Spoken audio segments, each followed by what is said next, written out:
उत्तर प्रदेश के मैनपुरी से एक ऐसा मामला सामने आया है जिसने कई सवाल खड़े कर दिए हैं। योगेंद्र शाक्य नाम के एक व्यक्ति का आरोप है कि मैंने गांव के प्रधान की शिकायत डीएम से कर दी थी, क्योंकि गांव के विकास के लिए आया पैसा अपने निजी काम के लिए उपयोग कर रहे थे।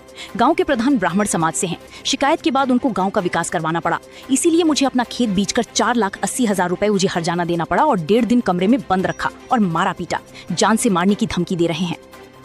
पीड़ित का दावा है कि पिछले 3 वर्षों से वो न्याय के लिए दर दर भटक रहे हैं। मैंने ग्राम प्रधान की शिकायत कर दी थी, इतने ही में उन्होंने मुझे मार पीटा और जो शिकायत की थी वो काम उनको करवाना पड़ा। आपको मारा पीटा भी गया? हाँ जी, मेरे ये देख रहे इसमें कट्टा घुसा था, हमने तो कभी देखा भी नहीं था जिंदगी में कट्टा कैसा होता है। मेरी ये बत्ती से टूटी, बोले साले तेरी जवान बंद कर देंगे। मेरी जमीन भी चली गई, 1 बीघा जमीन बेच के 4,80,000 रुपए मुझसे ले लिए। 4 लाख लिए अभिषेक तिवारी ने, 80,000 लिया बिशंबर दयाल तिवारी ने। अब हम कहाँ जाएं? कटोरा हाथ में ले लिया। इस सरकार में मुझे न्याय नहीं मिल रहा, तो बताओ कहाँ जाएं फिर? अब आपकी जमीन बिचवा दी? हाँ साहब, बिचवा दी और 4,80,000 रुपए ले लिया जुर्माना लिया मुझसे और 1.5 दिन मुझे कमरे में बंद रखा।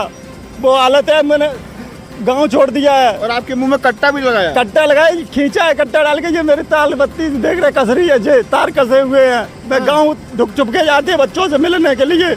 अब हम कहाँ जाएं बताओ? आप अपने घर जाते हैं तो चुपके जाते हैं? चुपके यहाँ तक ली सब गांव जानता है। गांव वालों ने चंदा दिया मुख्यमंत्री से पहुँचने के लिए। अच्छा, चंदा तब मुख्यमंत्री जी से पहुँचे, लेकिन फिर भी कोई कानूनी कार्रवाई नहीं हुई। इनके हाथ में माननीय मुख्यमंत्री उत्तर प्रदेश सरकार का ये जो भी है आदेश है, पूरा लिखा हुआ 4,80,000 रुपए की मांग नहीं तो जेल भिजवा रहा है।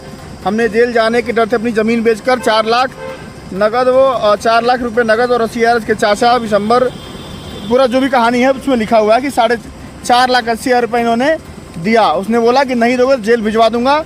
इन्होंने अपनी जमीन बेच करके उस प्रधान को, उसके चाचा को दिया पैसा। और साहब एक भी बात अगर झूठी हो तो माननीय मुख्यमंत्री जी से कहना चाहता हूँ, जो सजा देना चाहे वो सजा मुझे दे दें। पीड़ित का दावा है कि पिछले 3 वर्षों से वो न्याय के लिए दर दर भटक रहे हैं। योगेंद्र शाक्य का कहना है कि उन्होंने अधिकारियों और नेताओं से गुहार लगाई, कोई न्याय नहीं दिला रहा। उनका आरोप है कि जब वो उप मुख्यमंत्री केशव प्रसाद मौर्य से मिले तो उन्होंने कहा, पंडितों से क्यों उलझते हो, ब्राह्मण से मत उलझो।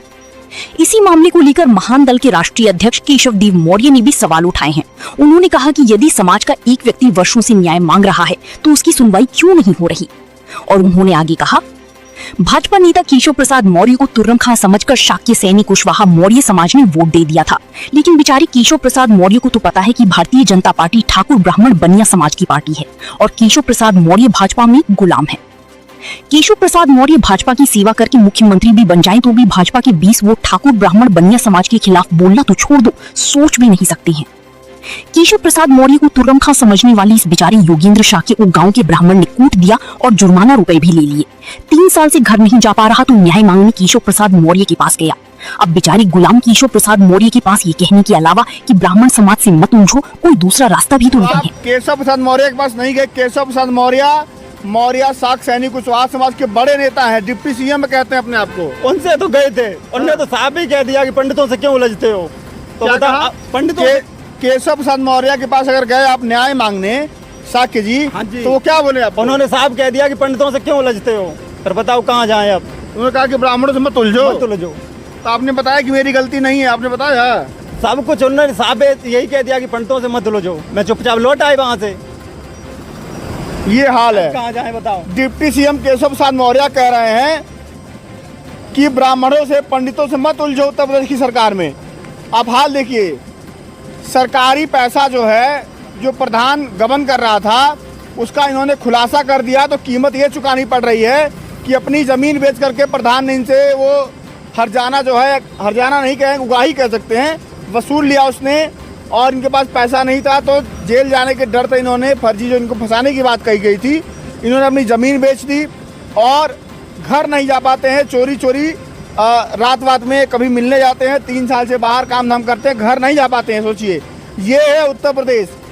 सूबे के मुखिया योगी आदित्यनाथ कह रहे हैं कि उत्तर प्रदेश से गुंडे, माफिया, दंगाई और जो भी अपराधी हैं भाग गए हैं।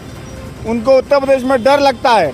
लेकिन योगी आदित्यनाथ जी इसी उत्तर प्रदेश में आप देखिए, एक तिवारी जो प्रधान हैं वो किस तरह से एक कुशवाहा समाज के व्यक्ति की किस तरह से वो हालत करके छोड़ दिए हैं। अब गांव वाले कहें क्या? बेचारे जो कहता है उसे ये मुकदमा लगा देता है या तो फिर रास्ते से हटा देता है। लेकिन कभी खुद नहीं पछता है। इसके साथ किसका हाथ है इसके ऊपर, कुछ है आपको लगता है? हाँ जी, किसका हाथ है? ये कोई विधायक जी हैं, उनके साथ रहता है। अच्छा, कौन सी पार्टी के विधायक हैं वो? बीजेपी के।